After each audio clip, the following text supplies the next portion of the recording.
প্রিয় বন্ধুরা, তোমাদেরই চ্যানেল ওয়ার্ল্ড অফ তন্ময়তে তোমাদের আরও একবার স্বাগত জানাই। আমরা আজকে এই ভিডিওতে যে বিষয়টা নিয়ে আলোচনা করব সেটা হলো ক্লাস 6-এর একটা কবিতা, যেটার নাম হচ্ছে আইল go with my father A-Ploughing। এটা হচ্ছে লেসন 9, লেখা জোসেফ ক্যাম্পবেলের। তো এই কবিতার যে প্রশ্নগুলো দেওয়া রয়েছে তোমাদের বইতে, অ্যাক্টিভিটিগুলো, সে অ্যাক্টিভিটিগুলো আমরা সমাধান করব। তো তোমরা দেখে নাও প্রত্যেকটা প্রশ্ন। তো রীতিমতো আমি যে প্রশ্নগুলো বোর্ডে না লিখলেই নয়, আমি সেইগুলোই লিখব, কারণ তাতে অনেকটা সময় সাশ্রয় হবে এবং আমাদের ভিডিওর লেন্থটা অনেকটা কম হবে। সুতরাং চলো আমরা শুরু করি। দেখো, প্রথমে activity 1, choose the correct answer from the given alternatives and fill in the blanks. অর্থাৎ সঠিক বিকল্পটা বেছে নিতে হবে এবং শূন্যস্থান পূরণ করতে হবে। তো দেখো, প্রথমে the child will go with his father to the dash for ploughing. তো শিশুটা কোথায় যাবে চাষ করার জন্য? নিশ্চয়ই ফিল্ডে। তাহলে টু দ্য ফিল্ড হবে উত্তর, ফিল্ড। এরপরে বিদাগ, দেখো the child will sing to the horse's along with the dash. তো বাচ্চাটা ঘোড়ার সঙ্গে গান গাইবে। কার সঙ্গে? মানে ঘোড়ার সঙ্গে তো গান গাইবে, কিন্তু আর একটা কে থাকবে? উত্তর কিন্তু হয়ে যাবে লার্ক, লার্ক পাখি। এরপরে the father sings the seed song while dash. অর্থাৎ ফাদার সিড সংটা গায় যখন তিনি কী করেন, বা যখন কিসের কাজ চলে? উত্তর হবে সোয়িং, বীজ বোনার কাজ। এরপরে D the reaping will be done by the father when the field is dash. তো রিপিংটা কখন করা হবে, মানে রিপিংটা যখন করা হবে তখন জমির রং কি থাকে আর কি। তো উত্তরটা কি হয়ে যাবে? ব্রাউন। কেমন? এরপরে অ্যাক্টিভিটি 2 কি বলা রয়েছে? Complete the following sentences with information from the text. অর্থাৎ টেক্সট থেকে তথ্য নিয়ে এই শূন্যস্থানগুলো ভরাট করতে হবে। তো এখানে দেওয়া রয়েছে dash will come flocking after the child. আমরা একটু দেখে নেব, এখানে লিখে নেব আমরা। তাহলে অ্যাক্টিভিটি 2, এটার প্রথমে এ দাগ, যেটা প্রথমে এ দাগ, dash will come flocking after the child. তো আমি শুধু উত্তর লিখে দিচ্ছি।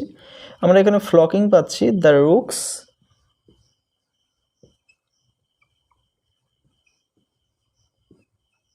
কমা দ্য ক্রোজ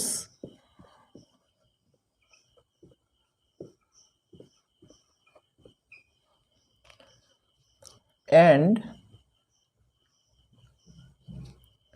the seagulls,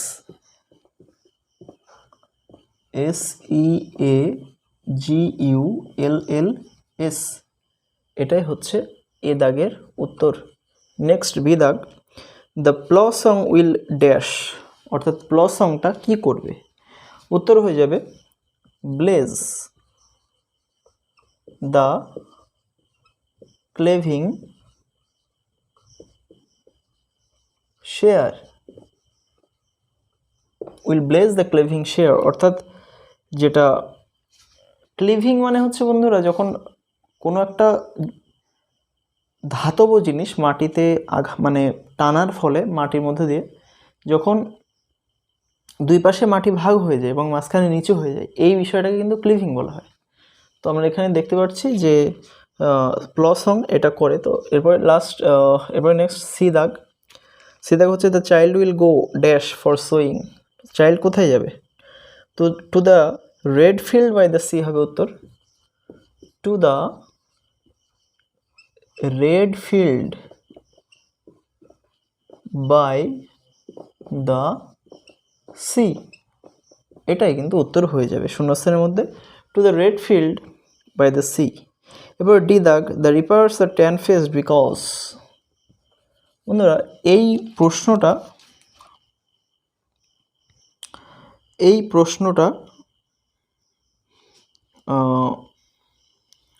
তোমাদের সম্ভবত যেটা টেক্সট দেয়া রয়েছে নতুন, যেটা অর্থাৎ 2019 সালের ডিসেম্বর এর পরে যে বইগুলো বেরিয়েছে সেই বইগুলোতে তোমরা একটু হয়তো লক্ষ্য করে থাকবে বা তোমাদের স্কুলের স্যার ম্যামরা হয়তো বলে থাকবেন যে কিছুটা না অদল বদল করা হয়েছে প্রশ্নে না, মানে যেটা টেক্সট, তোমাদের যে মেন কবিতাটা, সেই কবিতায় কিন্তু চেঞ্জ করা হয়েছে।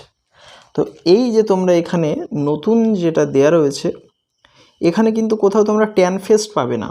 কেমন? ট্যান ফেস্ট এখানে কোথাও পাবে না। ট্যান ফেস্ট কোথায় পাবে? তোমরা স্ক্রিনের উপরে একটা ছবি দেখতে পাচ্ছ, এটা হচ্ছে পুরনো যে কবিতা, মানে এর আগে বইতে যে কবিতা ছিল, সেই কবিতায় বেশ কিছু মানে বিষয় ছিল। অ্যাকচুয়ালি কী হয়েছে, তোমাদের যে নতুন বইতে প্রশ্নগুলো চেঞ্জ করা হয়নি, শুধুমাত্র টেক্সটটা চেঞ্জ করে দেওয়া হয়েছে, এই জন্য সমস্যাটা ঘটেছে। এরপরে আমরা অ্যাক্টিভিটি 4এও এরকম কিছু প্রশ্ন পাবো যেগুলো মিলবে না।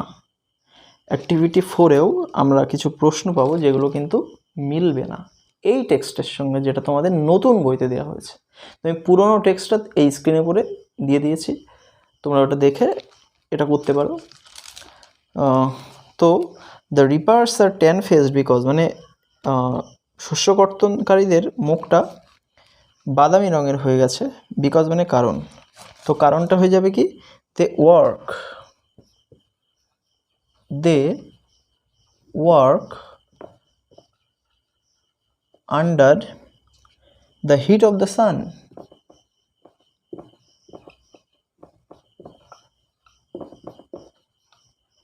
হিট অফ দ্য সান, তারা সূর্যের তাপের নিচে কাজ করে, এই জন্যই কিন্তু ওদের মুখ ট্যান ফেস, মানে হচ্ছে বন্ধুরা অ্যাকচুয়ালি তামার মতো বর্ণ ধারণ করা, যেটা কালো। আমরা রোদে কাজ করলে অনেকক্ষণ আমাদের চামড়া কিন্তু তামার মতো হয়ে যায়। তো এই কবিতাটা একটা কথা বলে দিই, যারা এখনও কবিতাটা পড়োনি, আমি এই ডিসক্রিপশানে বা আই বাটনে এই আমার চ্যানেলে একটা ভিডিও লিঙ্ক দিয়ে দিচ্ছি, তোমরা ওই ভিডিওটা দেখে নিলে তারপরে প্রশ্নগুলো করলে কিন্তু পুরোপুরি বুঝতে পারবে বা উপকৃত হবে। ওখানে সেইভাবেই ভিডিওটা করা হয়েছে। তো ভিডিওটা তোমরা দেখতে চাইলে আই বাটনে ক্লিক করতে পারো। যাই হোক, এরপরে আমরা অ্যাক্টিভিটি 3টা খুব একটা বন্ধুরা ইম্পর্টেন্ট না, আমরা অ্যাক্টিভিটি 4-এ চলে আসবো। আমরা চলে আসবো অ্যাক্টিভিটি 4-এ।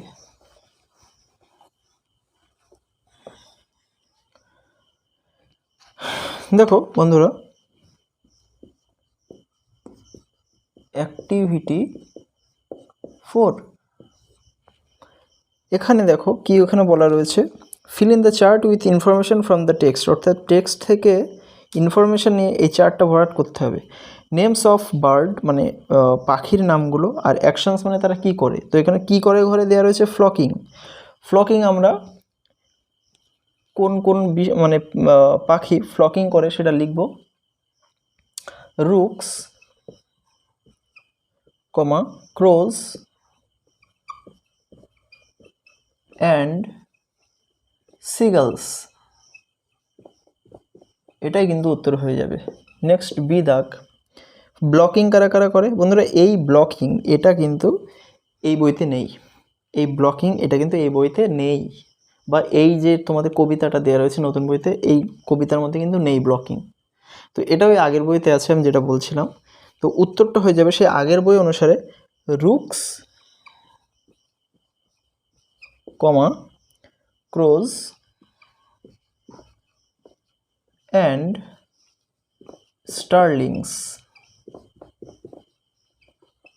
স্টারলিংস, এটাই কিন্তু উত্তর হয়ে যাবে। নেক্সট সি দাগ, সিঙ্গিং, হ্যাঁ এইটা আছে। সিঙ্গিং করেছে লার্ক পাখি করেছে, ফিন্স পাখি করেছে, আর কি রেন, WREN, এই রেন পাখি গান গেয়েছে। এরপর আমরা নেক্সট চলে আসবে অ্যাক্টিভিটি 5-এ। এখানে বলা রয়েছে what are the 3 stages of farming, অর্থাৎ ফার্মিংয়ের চাষ করার 3টি স্টেজ কী কী। তো আমরা দেখে নেব উত্তরগুলো। তো প্রথম প্রশ্ন, what are the 3 stages of farming, অর্থাৎ চাষাবাদের 3টি পর্যায়ে কী কী। আমরা উত্তর লিখব, the 3 stages of farming, the 3 stages of farming.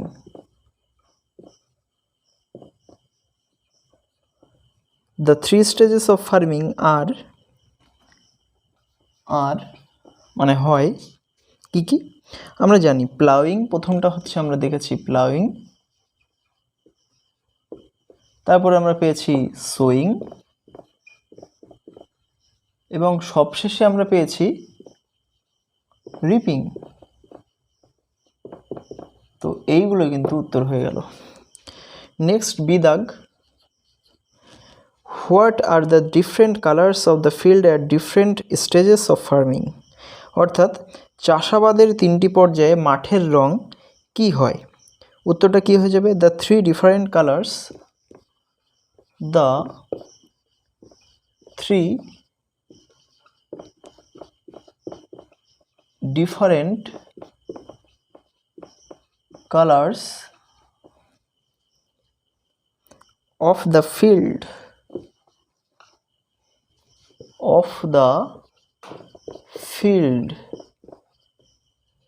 are, এবার মানে হয় আর কি, মানে কি কি হয়? Green, red and brown. আমরা দেখেছি এই যে প্লাউইংয়ের সময় জমির রং কী ছিল? গ্রিন। নেক্সট সোয়িংয়ের সময় জমির রং কী ছিল? রেড। এবং রিপিংয়ের সময় ছিল কি? ব্রাউন। তো বন্ধুরা এইগুলো কিন্তু উত্তর হয়ে গেল। নেক্সট আমরা সি দাগে চলে আসবো। সি দাগের প্রশ্নটা হলো, what song do the wise men know. অর্থাৎ জ্ঞানী লোকেরা বা বিজ্ঞজনেরা কোন গান জানেন? তো আমরা উত্তর লিখব, যেটা সাবজেক্ট দ্য ওয়াইজ মেন, এটা সাবজেক্ট লিখলাম। এবার ভার্ব লিখব নো, জানে। এবার কি জানে সেটা লিখতে হবে। দ্য সিড সং, কি জানে তারা? দ্য সিড সং বীজ বোনার গান জানে তারা। That his father sings, that his father sings, যেটা তার বাবা গান। আচ্ছা, এবার লাস্ট প্রশ্ন দেখো, at what stage of farming is the scythe required. অর্থাৎ ফার্মিংয়ের কোন স্টেজে শাইদের প্রয়োজন হয়? শাইদ মানে আমরা জানি কাস্তে, শাইদ মানে কাস্তে। তো আমরা উত্তরটা লিখে দেব, at the stage of reaping, D দাগ এটা, at the stage of reaping, at the stage of reaping the crops, reaping the crops আর কি, মানে ফসল কাটার, কেমন ফসল কাটার ধাপে the scythe is required, scythe is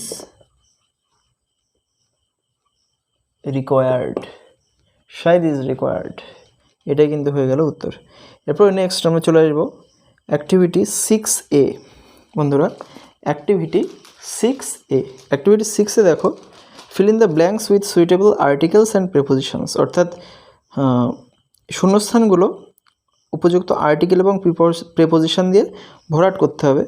তো দেখো প্রথমটা, we went to the park and had a picnic. আমরা পার্কে গিয়েছিলাম এবং পিকনিক করেছিলাম। তো উত্তরটা এখানে তাহলে কী কী হয়ে যাচ্ছে? প্রথমটা টু হবে প্রথম শূন্যস্থানে, এবং পরের শূন্যস্থানে কী হবে? এ হবে। এবারে দুই দাগ দেখো, I played dash a slide and had dash chocolate. তো কী হয়ে যাবে? I played with a slide and had a chocolate. তিন দাগ দেখো, then we took dash walk. তাহলে কী হবে? Then we took a walk. এরপরে আমাদের সেন্টেন্স দেওয়া রয়েছে, সেগুলোকে আইডেন্টিফাই করতে হবে। কেমন? সেন্টেন্স, বন্ধুরা সেন্টেন্স দেওয়া আছে, আমাদের সেই সেন্টেন্সগুলো আইডেন্টিফাই করতে হবে। তো দেখো, ক্যান উই গো দেয়ার, এটা জিজ্ঞাসা চিহ্ন দেখে বুঝতে পারছি এটা ইন্টারোগেটিভ সেন্টেন্স হবে, তোমরা লিখে নেবে ইন্টারোগেটিভ, INTEROGATIVE, ইন্টারোগেটিভ সেন্টেন্স। এবার দেখো হোয়াট ফান দে হ্যাড, লাস্টে দেখো বিস্ময়বোধক, তো এটা কী হয়ে যাবে, এটা হবে এক্সক্লামেটরি, আমরা লিখব এক্সক্লামেটরি, EXCLAMATORY, এক্সক্লামেটরি সেন্টেন্স। এবার শি ওয়াজ নট ওয়েল, আমরা প্রথমে সাবজেক্ট এবং পরে ভার্ব, মানে তারপরে ভার্ব দেখে বুঝতে পারছি এটা অ্যাসার্টিভ সেন্টেন্স, লিখে দেবে assertive, ASSERTIVE। Next sit down, এটা প্রথমেই ভার্ব রয়েছে, মূল ভার্ব, কিন্তু লাস্টে ফুল স্টপ রয়েছে, জিজ্ঞাসা চিহ্ন নেই, তাই প্রথমে ভার্ব থাকলে দুটো সেন্টেন্স হতে পারে, এক ইন্টারোগেটিভ আর একটা হচ্ছে ইম্পারেটিভ। তো ইন্টারোগেটিভের লাস্টে জিজ্ঞাসা চিহ্ন থাকে কিন্তু এখানে নেই, তার মানে এটা ইম্পারেটিভ সেন্টেন্স হবে, তাহলে ইম্পারেটিভ লিখবে IMPERATIVE। নেক্সট দেখো অ্যাক্টিভিটি 7A, অ্যাক্টিভিটি 7A কী রয়েছে এখানে, find the synonyms of the following words or expressions from the poem, অর্থাৎ পোয়েম থেকে এই যে এখানে দেওয়া রয়েছে যে মানে কথাগুলো বা বিষয়গুলো, তার সিনোনিম লিখতে হবে। সিনোনিম মানে যে সমার্থক শব্দ, তো মানে এখানে যেগুলো দেওয়া রয়েছে তার মানে যা, সেটা যেন কবিতার মধ্যে থাকে। দেখো গ্যাদারিং ইন এ গ্রুপ, মানে একটা গ্রুপে জড়ো হওয়া, এটা কি হবে, এর উত্তর ফ্লকিং, ফ্লকিং হবে এর উত্তর। এবার দেখো নট ফুলিশ, মানে বোকা নয়, তার মানে কি বুদ্ধিমান, তার মানে ওয়াইজ হবে, WISE, ওয়াইজ। এরপরে পার্সনস হু প্ল্যান্ট সিডস, মানে সেই ব্যক্তিরা যারা বীজ বোনে, কি বলে তাদের, সোয়ার, SOWER, সোয়ার। আচ্ছা পার্সনস বলেছে, তার মানে সোয়ার্স হবে উত্তর, SOWERS।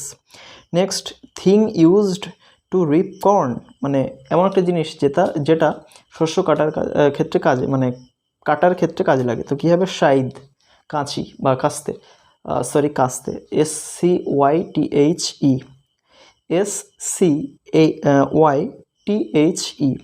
এবার দেখো অ্যাক্টিভিটি 7B, এখানে একটা ম্যাচিং করতে হবে, তো আমরা ম্যাচিংটা একটু দেখে নেব।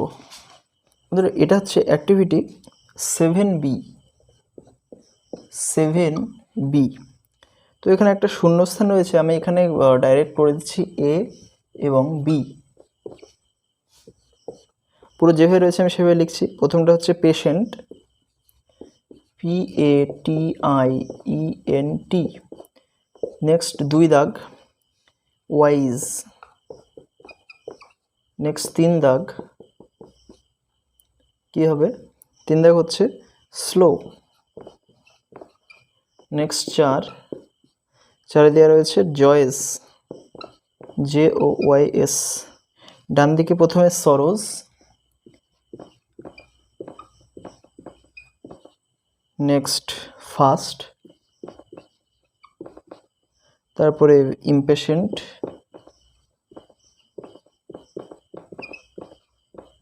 এবং লাস্ট হচ্ছে আনওয়াইজ। তো বন্ধুরা পেশেন্ট এটা কিসের সঙ্গে মিলে যাবে, ইমপেশেন্ট। নেক্সট ওয়াইজ কী হবে, আনওয়াইজ। স্লো কী হবে, ফাস্ট, দ্রুত। আর জয়েস কী হবে, প্রথমটা, সরোজ। নিশ্চয়ই তোমরা বুঝতে পারলে। এরপরে কিছুই না, দুটো রাইটিং দেওয়া আছে, এরপরে দুটো রাইটিং দেওয়া আছে, তো আমি রাইটিং দুটো তোমাদের স্ক্রিনের উপরে তোমরা দেখতে পাচ্ছ। তো বন্ধুরা তোমাদের যে প্রথম রাইটিং সেটা হচ্ছে অ্যাক্টিভিটি 8A, সেটা কি একটা স্টোরি রাইটিং। দেখো write a story in about 60 words based on the following hints, মানে নিচে হিন্টসগুলোর উপরে ভিত্তি করে একটা সুন্দর গল্প তৈরি করো বা লেখো। অ্যান ওল্ড ফার্মার কলস হিজ লেজি সানস, হিন্টসগুলো দেওয়া রয়েছে যে একটা বৃদ্ধ মানুষ, তার বৃদ্ধ লোক তার অলস ছেলেগুলোকে ডাকেন। Asks them two dig up treasure stored in the field, অর্থাৎ তাদেরকে বলেন যে ট্রেজার মানে হচ্ছে গুপ্তধন লুকানো রয়েছে সেটা খুঁড়তে। Sons dig up the field but find no treasure, অর্থাৎ ছেলেগুলো জমিটা খোঁড়ে কিন্তু কোনো সম্পদ পায় না। Farmer asks them to sow seeds, মানে চাষিটা তাদেরকে বলেন যে বীজ বুনতে। আর রিচ হারভেস্ট, একটা বিশাল ফসল পাওয়া যায়। Sons understand the value of hard work, ছেলেরা বুঝতে পারে কঠোর পরিশ্রমের মূল্য কতটা। তো উত্তরটা দেখে নেব। তাহলে দেখো টাইটেলটা লিখতে হবে hard labour is the treasure of life. উত্তরটা দেখো once there lived a farmer in a village, একদা একসময় একটা কৃষক একটা গ্রামে বাস করতেন। হি হ্যাড 3 লেজি সানস, তার 3জন অলস পুত্র ছিল। He asked them two dig up the treasure stored in the field, তিনি তাদেরকে বলেছিলেন যে two dig up the treasure stored in the field, মানে জমিতে যে সম্পদ বা গুপ্তধন লুকানো রয়েছে সেটা খুঁড়ে বের করতে। At this his sons began to dig up the field, এই কথাটা শুনে তার ছেলেরা সেই জমিটা খুঁড়তে শুরু করে। বাট ফাউন্ড নো ট্রেজার, কিন্তু কোনো সম্পত্তি বা কোনো গুপ্তধন খুঁজে পায় না। The farmer asked them to sow seeds, কৃষক তাদেরকে বলেন বীজ বুনতে। There was a rich harvest in the field, জমি থেকে অনেকটা বেশি মানে প্রচুর পরিমাণে ফসল পাওয়া যায়। আর রিয়েল ট্রেজার ওয়াজ ইল্ডেড, মানে সত্যিকারের গুপ্তধন এবার উৎপন্ন হলো। ইল্ডেড মানে উৎপন্ন হলো। The sons understood the value of hard work, অর্থাৎ ছেলেরা বুঝতে পেরেছিল কঠোর পরিশ্রমের মূল্য কী। পরের রাইটিংটা দেখো বন্ধুরা, দেখে নাও পরের রাইটিংটা অ্যাক্টিভিটি 8B, এটা একটা প্যারাগ্রাফ। তো write a short paragraph in about 60 words describing your favourite season, অর্থাৎ একটা 60টা ওয়ার্ডের একটা ছোটো প্যারাগ্রাফ লিখতে হবে তোমার প্রিয় ঋতুর ব্যাপারে। ইউজ দ্য ফলোয়িং হিন্টস, নিচের হিন্টসগুলো ব্যবহার করতে বলা হচ্ছে। নেম অফ দ্য সিজন মানে ঋতুর নাম, ফ্লাওয়ার্স অ্যান্ড ফ্রুটস ফুল এবং কোন কোন ফল পাওয়া যায়, ভেজিটেবলস মানে কোন কোন শাকসবজি পাওয়া যায় ওই ঋতুতে, ফেস্টিভ্যালস মানে কোন কোন উৎসব হয় ঋতুতে, হোয়াই ইউ এনজয় ইট কেন তুমি এটাকে উপভোগ করো সেটাও লিখতে হবে। তো উত্তরটা দেখে নাও। তো বন্ধুরা উত্তরটা টাইটেলটা দেখে নাও, মাই ফেভারিট সিজন হবে টাইটেল। একটু ভুল হয়ে গেছে এখানে প্রিন্টিংয়ে। তো এখানে মাই ফেভারিট সিজনের পাশেই তোমরা যে দ্য সিজনটা দেখতে পাচ্ছ ওটা আসলে প্রথম লাইনে চলে যাবে, অর্থাৎ টাইটেলটা হবে the my favourite season.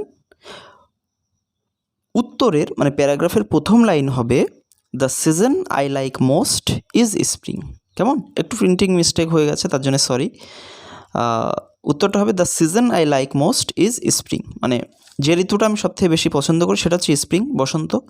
It is the king of seasons, এটাকে বলা হয় বসন্ত মানে ঋতুরাজ, ঋতুদের রাজা বলা হয়। This season lasts for 2 months namely February and March, এই ঋতুটা 2 মাস লং করে, 2 মাস টিকে থাকে, সেটা তাদের নাম কী কী, ফেব্রুয়ারি এবং March. A mild bridge blows from the south, দক্ষিণ দিক থেকে একটা মিষ্টি মৃদুমন্দ বাতাস বইতে থাকে। Nature looks fresh and beautiful, প্রকৃতিকে দেখতে তাজা এবং সুন্দর লাগে। ফ্লাওয়ার্স ব্লুম মানে বিভিন্ন ফুল ফোটে এই ঋতুতে। Holi the festival of colours is celebrated in this season, মানে রঙের যে উৎসব সেটা হচ্ছে হোলি, সেটা এই ঋতুতেই পালন করা হয়। Fresh flowers and fruits R available at this time, এই সময় তাজা ফুল এবং ফল মানে পাওয়া যায় আর কি। Flowers like China rose and dahlia blossom in spring, China rose মানে গাঁদা না জবা, এবং ডালিয়া এই দুটো ফুল এই ঋতুতে ফোটে। Vegetables like cabbages cauliflowers and spinach grows in plenty, মানে ক্যাবেজ বাঁধাকপি, তারপরে ফুলকপি এবং স্পিনাক, এই সব সবজিগুলো এই ঋতুতে প্লেন্টি মানে প্রচুর পরিমাণে ফোটে বা চাষ হয়। For all this reasons I like the season most, এই সমস্ত কারণে আমি এই ঋতুটাকে সবথেকে বেশি পছন্দ করি বা ভালোবাসি। তো বন্ধুরা আজকের ভিডিওটা প্রথম থেকে শেষ পর্যন্ত দেখার জন্য অসংখ্য ধন্যবাদ। ভিডিওটা ভালো লাগলে অবশ্যই লাইক কমেন্ট এবং শেয়ার করবে বন্ধুদের মধ্যে। আর যদি তুমি চ্যানেলে প্রথমবার হয়ে থাকো অবশ্যই চ্যানেলটিকে সাবস্ক্রাইব করে পাশে থাকা অল নোটিফিকেশন বেল আইকনটি প্রেস করে দেবে, যাতে পরবর্তী ভিডিও তুমি একদমই মিস না করো। তো নেক্সট ভিডিওতে আমরা অন্য কোনো একটা লেসনের প্রশ্ন উত্তর আলোচনা করব। তো ততক্ষণে বাই বাই।